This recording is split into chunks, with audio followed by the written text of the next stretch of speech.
సకల వ్యామోహాలకు సర్వ వికారాలకు మూలమైన ఈ మానవదేహం అనిత్యమన్న శ్రీ కృష్ణ పరమాత్ముడి భాషణను సరళసుందరంగా వ్యాఖ్యానించారు అన్నమాచార్యులు. సంక్లిష్టమైన వేదాంత సారాన్ని దేహి నిత్యుడు దేహములు అనిత్యాలు అన్న తన కీర్తనలో అచ్చమైన తేట తెలుగు పదాలతో పరిచయం చేశారు ఆ పద కవితా పితామహుడు.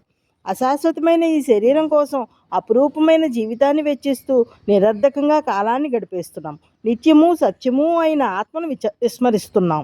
అందుకే దేహాన్ని గురించి, దేహాన్ని ధరించే దేహి గురించి ఆ గోకులనందనుడు భగవద్గీతలోని సాంఖ్యయోగంలో మనిషి జీర్ణ వస్త్రాలను పరిత్యజించి నూతన వస్త్రాలను ధరించినట్లు జీవాత్మ కూడా జీర్ణమైన దేహాన్ని విడిచి నూతన దేహాన్ని పొందుతుంది. ఎట్టి శస్త్రమైనను ఈ ఆత్మను ఛేదింపజాలదు. ఈ ఆత్మను అగ్ని దహింపజాలదు, నీరు తడుపజాలదు, గాలి ఎండింపజాలదు.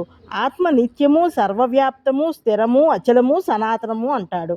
అద్భుతమైన ఈ భగవద్గీత శ్లోకాలలోని భావాన్ని అన్నమాచార్యులు అలతి పదాలతో పామరులకు సైతము అర్థమయ్యేలా వివరిస్తున్నారు.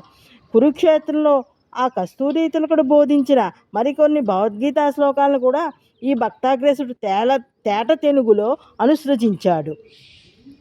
అందుకే స్వామి వివేకానంద తమేవైకం జానద ఆత్మానం అన్యావాచో విముంచత, ఆత్మను మాత్రమే తెలుసుకోండి, అన్యమైనదంతా వ్యర్థ ప్రసంగం, దాని గురించి వినకండి, అలాంటి ప్రసంగాన్ని చేయకండి అన్న సనాతన శ్లోకాన్ని తరచూ ఉంటంకించేవారు.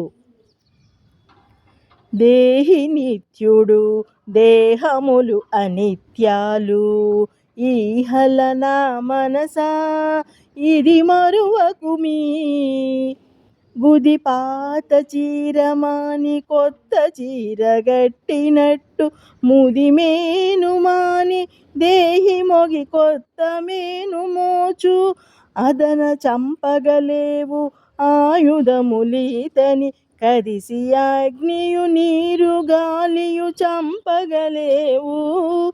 ఈతడు నరుకు వడడు ఈతడగ్ని కాలడు, ఈతడు నీట మునుగడు ఈతడు కాలిబోడు, చేతనుడై సర్వగతుడౌ చెలించడేమిటను,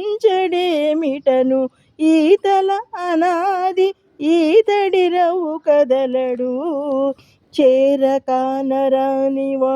చింతించరానివాడు, భారపు వికారాల పాసినవాడి ఆత్మ ఆరయు శ్రీ వెంకటేశునాధీనమీతడని సారము తెలియుటే సత్యము జ్ఞానము. దేహి నిత్యుడు దేహములు అనిత్యాలు.